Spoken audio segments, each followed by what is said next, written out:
Pasok kayo sa loob, dali! Halika, halika! Wala si nanay, baka gabihin pa yun. Grabe na yung bleeding niya, dapat sa ospital mo na siya dinala. Ha? Bakit ko yung assistant dito? Pamatulong mo kami! Tulungan mo kami.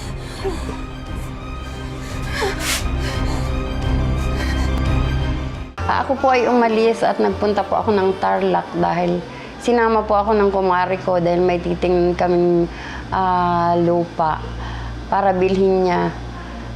Kaya sinamahan ko po yung kumari ko dahil malaki po yung utang na loob ko sa kanya. At nung doon po kami nakatulog at kinabukasan po ng umaga, tumawag po ang anak ko at sinabing may dumating pong pasyente. At bali daw po, uminom ng gamot sa kanilang bahay, kaya 1 week na daw pong dinudugo. Ay ayaw daw pong umalis.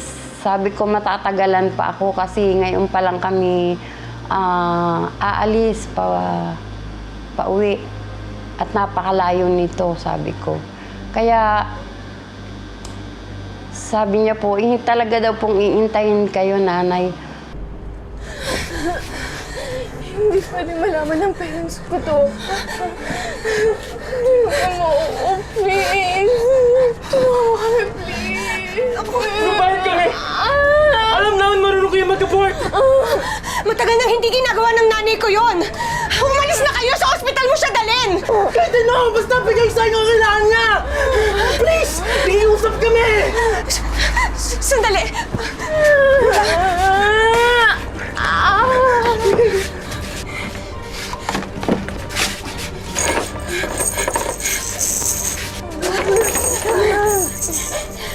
Ito, inumin mo to.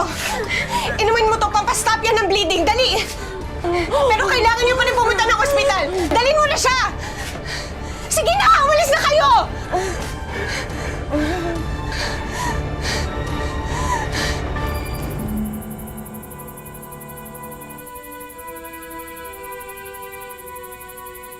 Lumabas kayo dyan! Mga kriminal! Mga papatay sa anak ko! Hindi, hindi! Lumabas kayo dyan! Pagsisisihan niyo ang ginawa niyo sa anak ko! Parating na ako! Sige, Nay, hindi ko talaga alam kung bakit ganun ang nangyari. Gusto ko lang naman tumulong, Nay. Ay, pampatigil ng dugo yung binigay ko. Bakit namatay pa rin siya? Basta anak, sige na. Umalis na kayo, sige na. Nay, makulong. Ayoko makulong, Nay. Hindi ka makukulong. Hindi ako papayag na makulong ka. Sige na, umalis na kayo. Sige na, anak. Jun, sige na.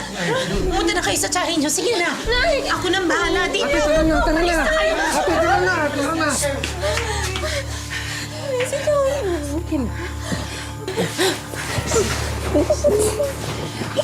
Mag-iingat kayo. Ako yung papabayaan mag-sarili niyo, ha? Hindi. Shhh! Akong bahala dito. Buksan niyo ang pinto. May warrant of arrest kami.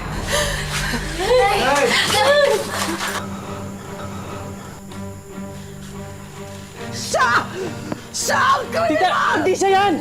Hindi tita! Ay, sa anak ko! Siya! Sabihin niyo ako! Ako ang nagbigay ng gamot sa anak niyo! Hindi! Ako ang nakapatay sa kanya! Hindi ikaw yan eh! Ako! Hindi kasi kayo mahala sa isa't isa. Huwag niyong pababayaan mga sarili niyo. Huwag kang umiyak. Hindi ka sasama. Nay! Mga kulong. Nay! Bayaan. Handa na po